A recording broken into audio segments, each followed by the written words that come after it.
Today's topic is comparative study of various marketing management philosophies. आज का हमारा topic है मार्केटिंग मैनेजमेंट की फिलोसफी। जो आपने पीछे 5 फिलोसफी पढ़ी हैं, आज उनका हम कंपैरेटिव व्यू करेंगे, तुलनात्मक अध्ययन करेंगे। और जो कंपैरेटिव व्यू होगा टी शेप में है, बेसिस ऑफ डिफरेंसेस की हेल्प से है। तो पहला कॉन्सेप्ट है प्रोडक्शन, सेकंड है प्रोडक्ट, थर्ड है सेलिंग, फोर्थ है मार्केटिंग और फिफ्थ है societal marketing concept. Basis of difference में फर्स्ट पॉइंट है स्टार्टिंग पॉइंट। प्रोडक्शन का स्टार्टिंग पॉइंट हमेशा फैक्ट्री होता है। प्रोडक्शन का स्टार्टिंग पॉइंट फैक्ट्री है, प्रोडक्ट का भी स्टार्टिंग पॉइंट फैक्ट्री है, सेलिंग का भी स्टार्टिंग पॉइंट फैक्ट्री है। लेकिन जो मार्केटिंग कॉन्सेप्ट है उसका स्टार्टिंग पॉइंट फैक्ट्री नहीं है, मार्केट है। फोर्थ जो कॉन्सेप्ट है हमारा मार्केटिंग, उसका स्टार्टिंग पॉइंट कभी भी फैक्ट्री नहीं होता, मार्केट होता है। और लास्ट जो आपका फिफ्थ है सोसाइटल मार्केटिंग कॉन्सेप्ट, इसका स्टार्टिंग पॉइंट मार्केट के अलावा सोसाइटी भी होता है। तो क्या लिखेंगे, मार्केट एंड सोसाइटी। फिर से सुन लीजिए, पहले 3 जो कॉन्सेप्ट हैं उनका स्टार्टिंग पॉइंट तो फैक्ट्री है, फोर्थ का मार्केट है और फिफ्थ का मार्केट एंड सोसाइटी है। सेकेंड है बेसिस ऑफ डिफरेंस, हमारा मेन फोकस। प्रोडक्शन के कॉन्सेप्ट का मेन फोकस है क्वांटिटी ऑफ प्रोडक्शन।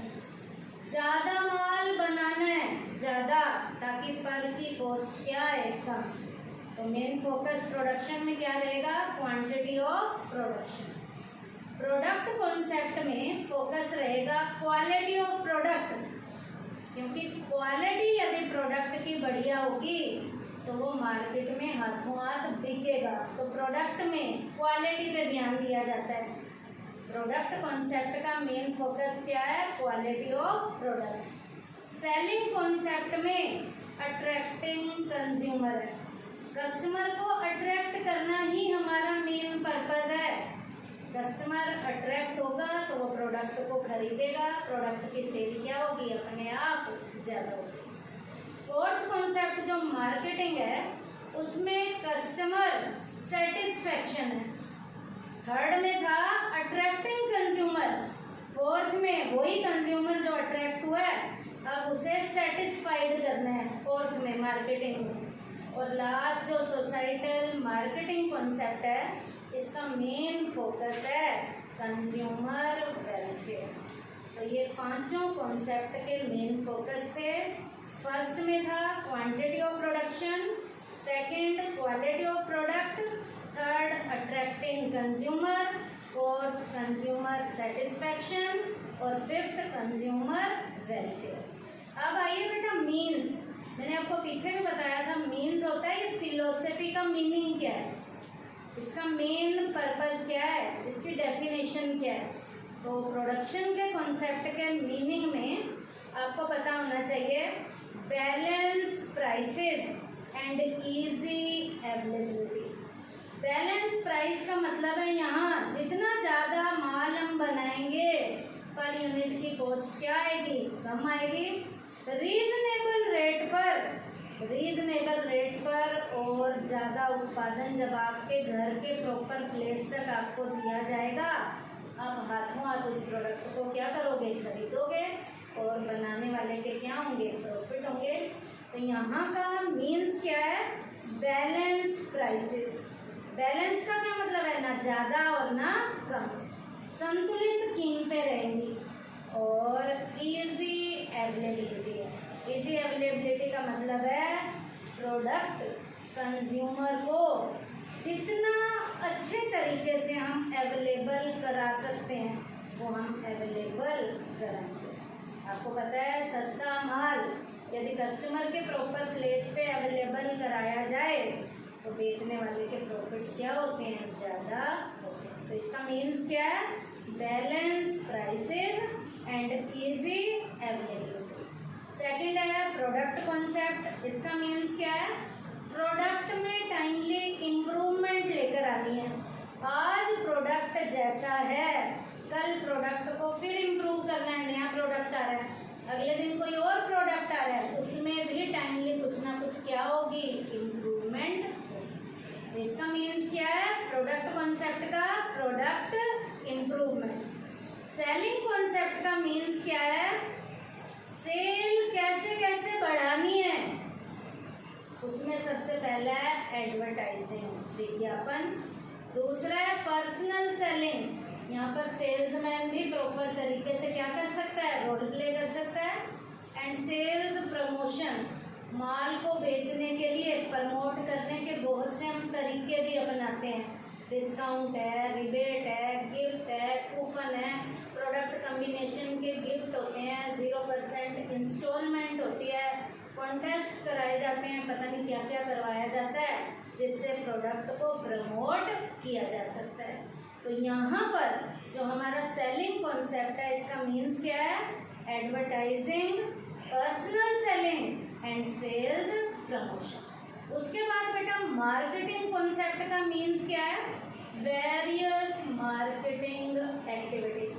आपको बेटा मार्केटिंग की एक्टिविटीज में याद होगा जो मैंने मार्केटिंग के फंक्शंस बताए थे, वो सारे काम हमें यहाँ करने हैं। मार्केटिंग में क्या क्या था? Gathering and analysing market information था, मार्केटिंग प्लानिंग था हमारा, प्रोडक्ट डिजाइनिंग और डेवलपमेंट था, स्टैंडर्डाइजेशन था, ग्रेडिंग था, पैकेजिंग लेबलिंग था, ब्रांडिंग था, ट्रांसपोर्टेशन है, कस्टमर सपोर्ट सर्विसेज हैं, वेयर हाउसेज हैं, पता नहीं क्या क्या है। तो वो सारी की सारी वेरियस लेवल की जो मार्केटिंग एक्टिविटीज़ हैं वो किसके अंदर आती हैं? मार्केटिंग कॉन्सेप्ट के अंदर आती हैं। उसके बाद आइए बेटा सोसाइटल मार्केटिंग कॉन्सेप्ट। इसमें वेरियस मार्केटिंग एक्टिविटीज़ के साथ साथ इंक्लूडिंग वर्ड लिखा हुआ है क्या? Social welfare. मार्केटिंग का काम तो करना ही करना है, उसके लिए जो एक्टिविटीज़ करनी है उनके अलावा यहाँ सोसाइटी का कल्याण भी किया जाता है, सोसाइटी का वेलफेयर भी ध्यान में रखा जाता है। तो सोसाइटल मार्केटिंग कॉन्सेप्ट का मीन क्या है? Various marketing activities including social welfare. अब आइए बेटा लास्ट बेसिस ऑफ डिफरेंस है हमारा एंड्स कि हर एक फिलोसफी वाला कॉन्सेप्ट खत्म कहाँ होगा? एंड कहाँ होगा? प्रोडक्शन का कॉन्सेप्ट एंड होगा प्रॉफिट थ्रू मैक्सिमम प्रोडक्शन। जब ज़्यादा उत्पादन के जरिए आप क्या कमा रहे होगे? प्रॉफिट कमा रहे हो। तो क्या लिखोगे यहाँ? Profit through maximum production. Product concept का एंड कहाँ होगा? Profit through product quality.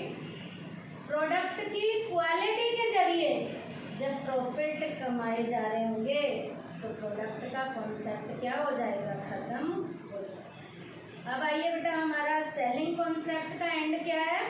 Profit through maximum sale. ज़्यादा माल बेचकर जहाँ प्रॉफिट कमाया जा रहा होगा वहाँ सेलिंग के कॉन्सेप्ट का क्या होगा? एंड होगा। उसके बाद है मार्केटिंग के कॉन्सेप्ट का एंड कहाँ है? Profit through consumer satisfaction. Customer को सेटिस्फाइड करते हुए जहाँ प्रॉफिट मिल रहे होते हैं वहाँ मार्केटिंग का कॉन्सेप्ट क्या हो जाता है? एंड हो जाता है। लास्ट सोसाइटल मार्केटिंग कॉन्सेप्ट, इसका एंड कहाँ होगा? Profit through consumer satisfaction and social welfare. जहाँ दो काम करते हुए प्रॉफिट हो रहा होगा, क्या?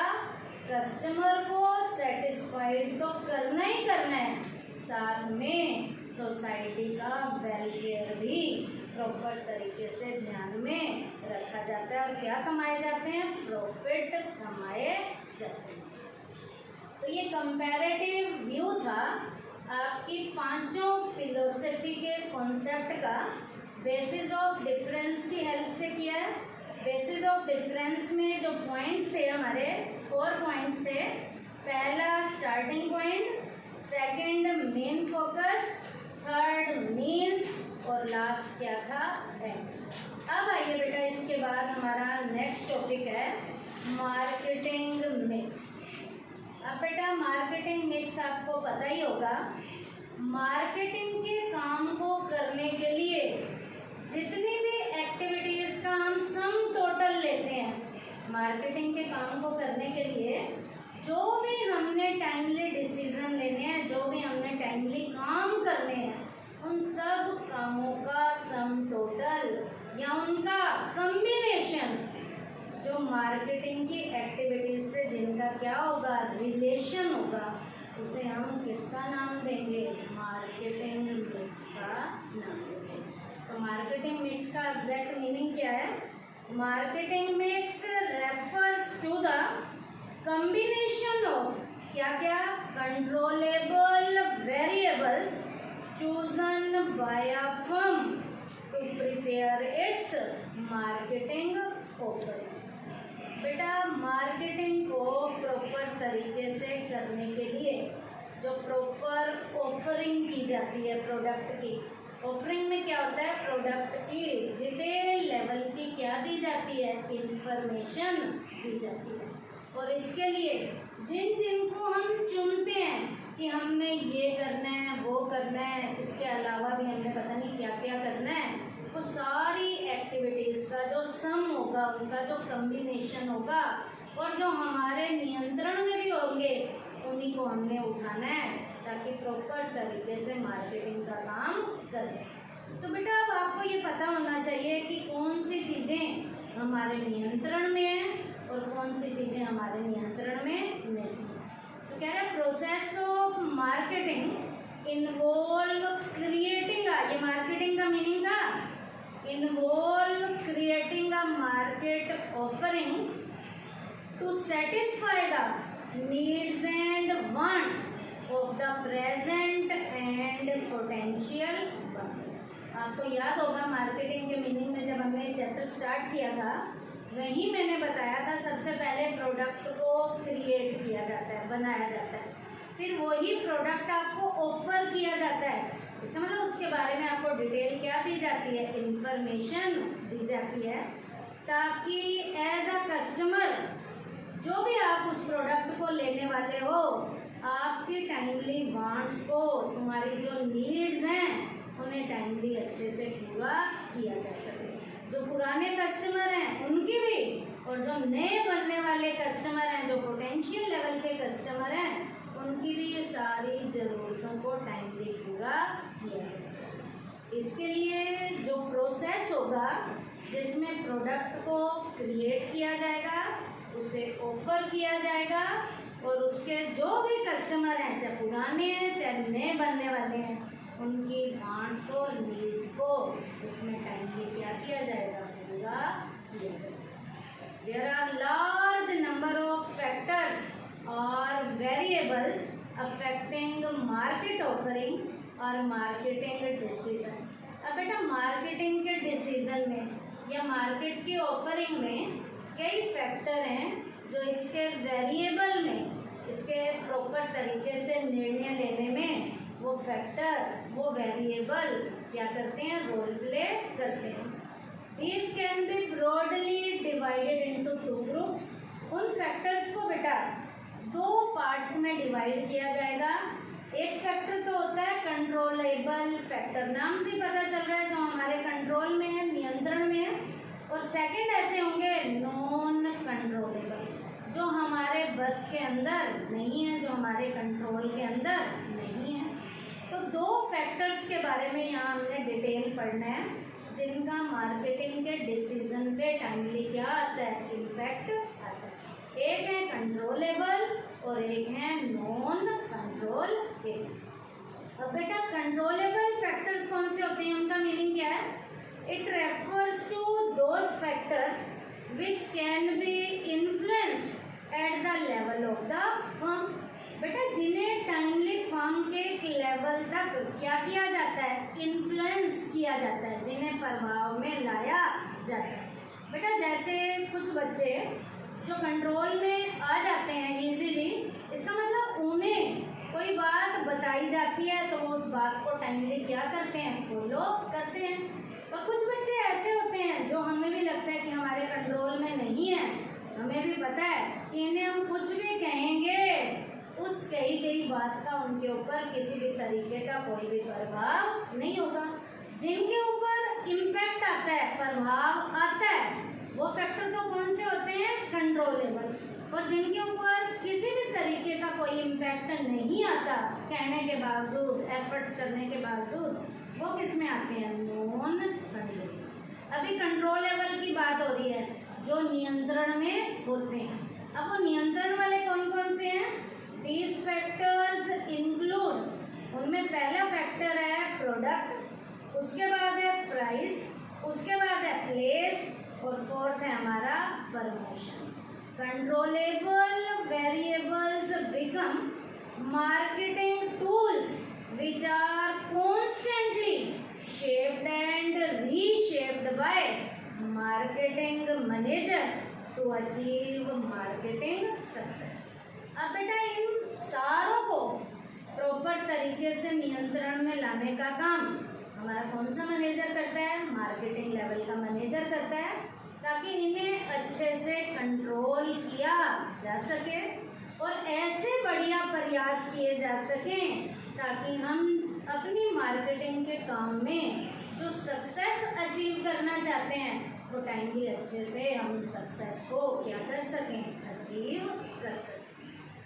The brief description of controllable factors or marketing elements are there, जिसमें पहला क्या है, product can be anything that can be of value of the buyer।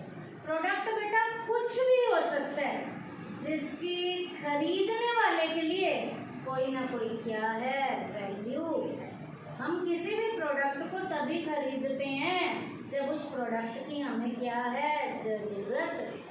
बिना ज़रूरत के खरीदने वाला कभी भी उस प्रोडक्ट को खरीदता नहीं।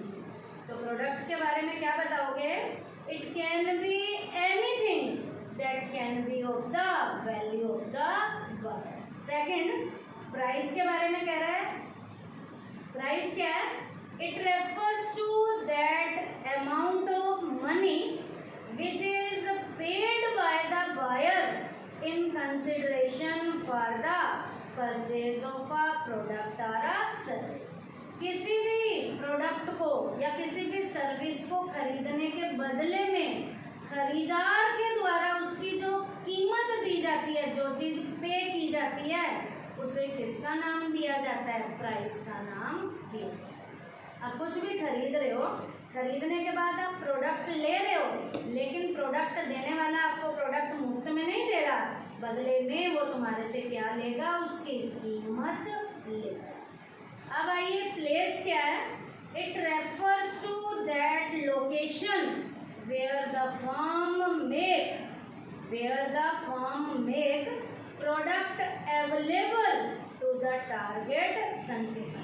अब बेटा प्रोडक्ट को टारगेट लेवल के कंज्यूमर को जिस प्रॉपर प्लेस पे अवेलेबल कराया जाता है, जहाँ वो इजीली हमें प्रोडक्ट मिल जाता है, उसे किसका नाम दिया जाता है, प्लेस का नाम दिया जाता है। वो प्लेस कहीं भी, कोई भी जगह हो सकती है जहाँ आपको प्रोडक्ट इजीली क्या करवाया जा सके, अवेलेबल कराया जा सके।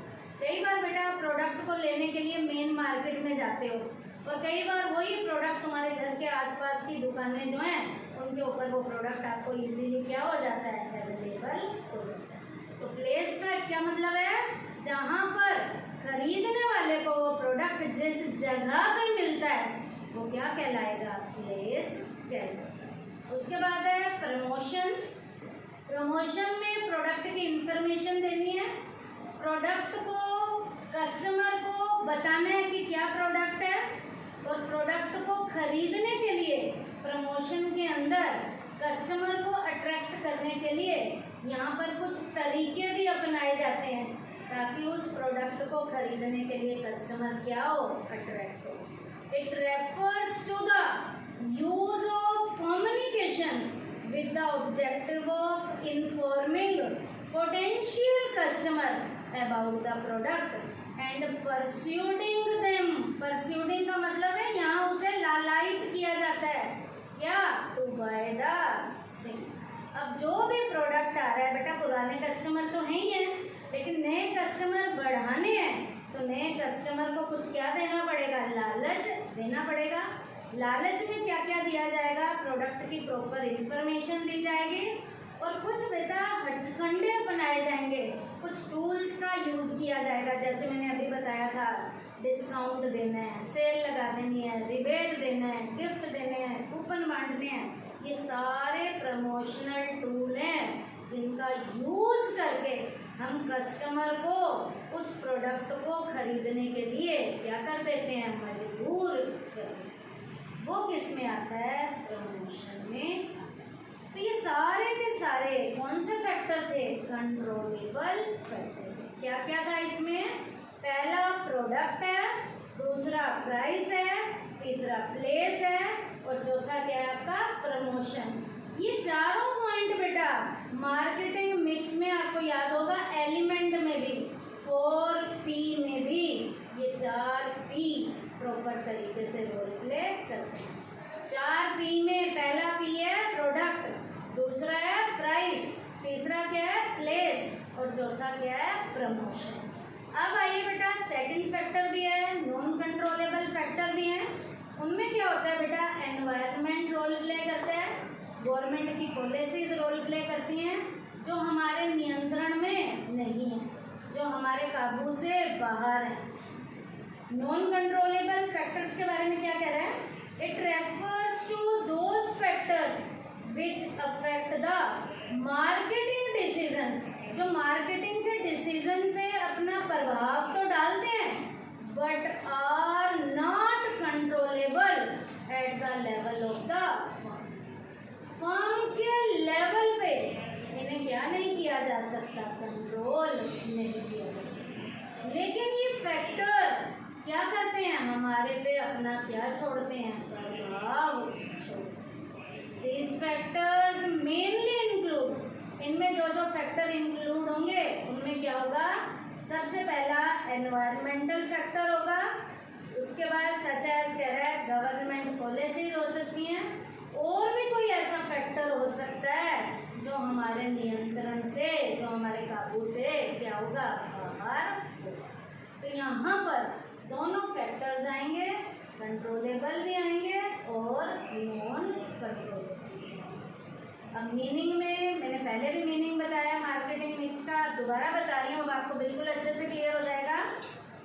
मार्केटिंग मिक्स कह रहा है it refers to the combination of, अब ये कम्बिनेशन किनका है, controllable variables chosen by a firm, जिसे किसके द्वारा चुना गया है, फर्म के द्वारा चुना गया है, किसके लिए, to prepare its marketing offering, ताकि इन फैक्टर से मार्केटिंग की ऑफरिंग को अच्छे तरीके से क्या किया जा सके, बनाया जा सके.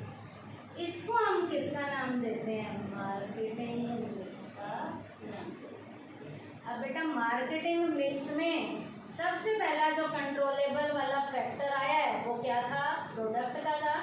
अब आपको प्रोडक्ट की डिटेल इंफॉर्मेशन पता होनी चाहिए, प्रोडक्ट है क्या, प्रोडक्ट का मीनिंग पता होना चाहिए.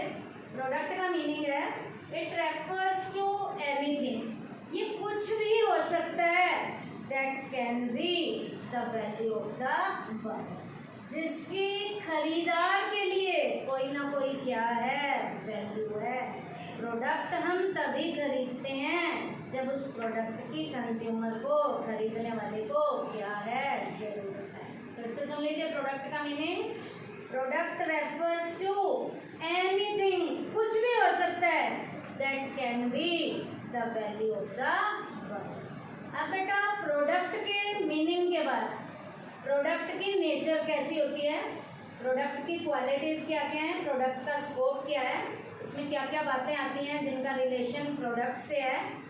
फर्स्ट है, from the buyers view point, product is that item which he can get from the seller.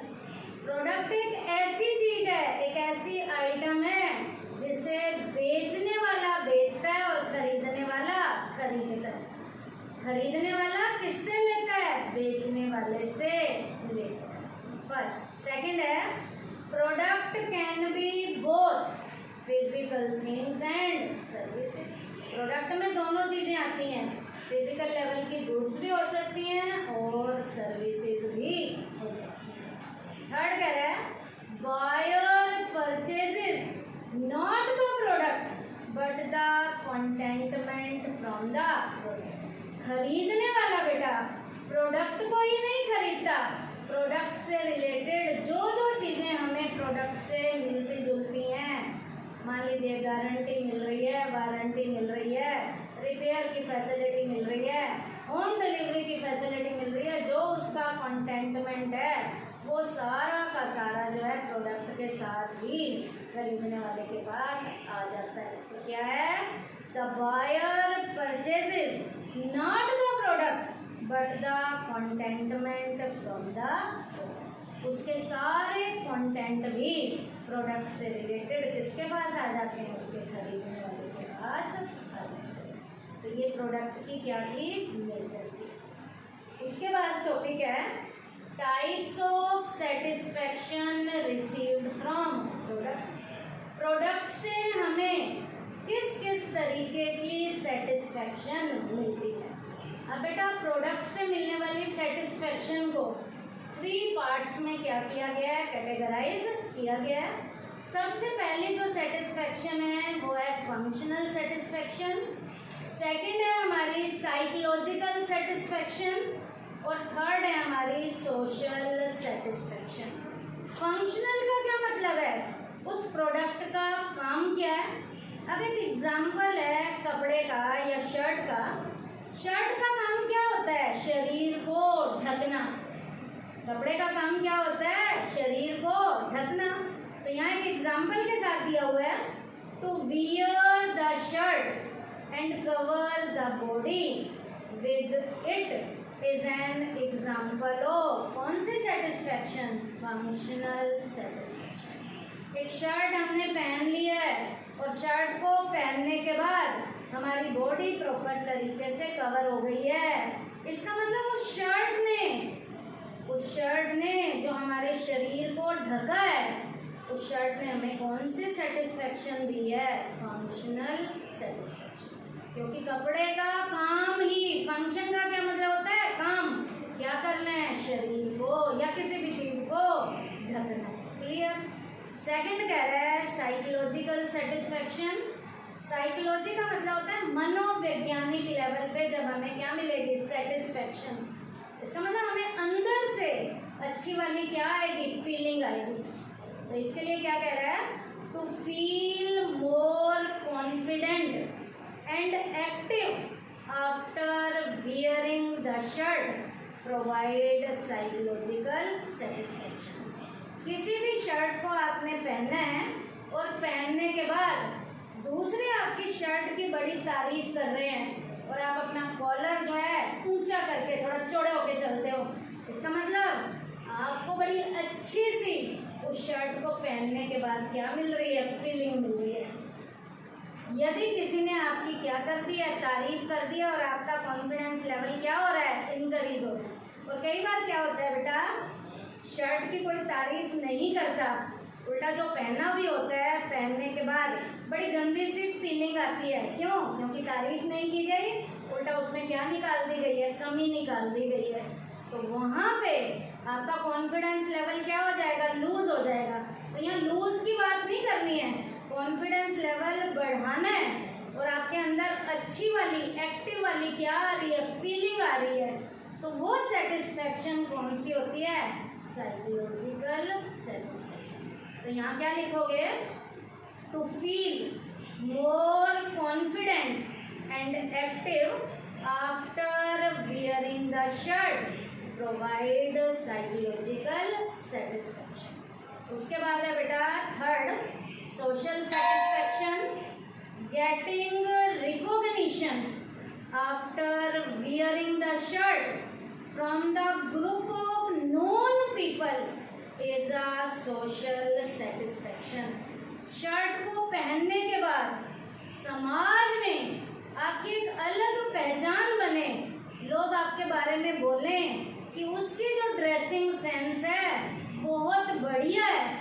आपको आपकी ड्रेसिंग सेंस के कारण ही सोसाइटी में एक अलग क्या मिल रही है, पहचान मिल रही है। उस सेटिस्फैक्शन को कौन सी सेटिस्फैक्शन कहा जाएगा, सोशल सेटिस्फैक्शन। तो आज के टॉपिक में हमने क्या किया बेटा, कंपैरेटिव व्यू किया था मार्केटिंग मैनेजमेंट फिलोसफी का। उसके बाद हमने मार्केटिंग मिक्स का मीनिंग किया है। उसके बाद हमने प्रोडक्ट का मीनिंग किया है, प्रोडक्ट में प्रोडक्ट की नेचर किया है, और उसके बाद types of satisfaction received from product. Thank you students.